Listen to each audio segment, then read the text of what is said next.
കിണർ കുഴിക്കുന്നതിനും കുടിവെള്ളം വിനിയോഗിക്കുന്നതിനുമടക്കം നിയന്ത്രണം വരുന്നു. ഇനി കിണർ കുഴിക്കാൻ സർക്കാർ അനുമതി വേണ്ടിവരും.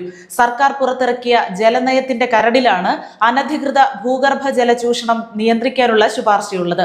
വീട്ടാവശ്യത്തിന് കിണർ കുഴിക്കാൻ മുൻകൂർ അനുമതി തേടുന്നത് അടക്കം കടുത്ത നിയന്ത്രണങ്ങൾ നിർദ്ദേശിക്കുന്നതാണ് സംസ്ഥാന ജലനയത്തിന്റെ കരട്.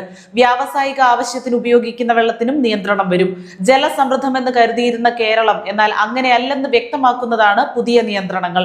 കിണറുകളുടെ എണ്ണം, ആഴം, ജലലഭ്യത, രൂപകൽപ്പന എന്നിവയെക്കുറിച്ചുള്ള കണക്കുകൾ നിലവിൽ സർക്കാരിനില്ല.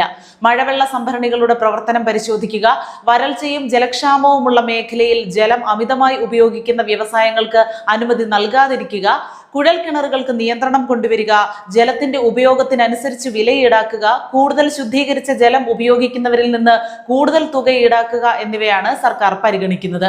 വ്യാവസായിക ആവശ്യങ്ങൾക്ക് വെള്ളമെടുക്കുന്നതിന് കനത്ത നിയന്ത്രണമാണ് വരാനിരിക്കുന്നത്. വെള്ളമെടുക്കുന്ന സ്രോതസ്സുകൾ മുൻകൂട്ടി അറിയിക്കുകയും അനുമതി തേടുകയും വേണം. ഭൂഗർഭജലം ഉപയോഗിക്കുന്നതിന് വ്യവസ്ഥാപിതമായ നിരക്ക് ഏർപ്പെടുത്തും. കരട് നയം സമഗ്രമായ ചർച്ചകൾക്കും അഭിപ്രായ രൂപീകരണത്തിനും സമർപ്പിക്കാനാണ് സർക്കാർ തീരുമാനം.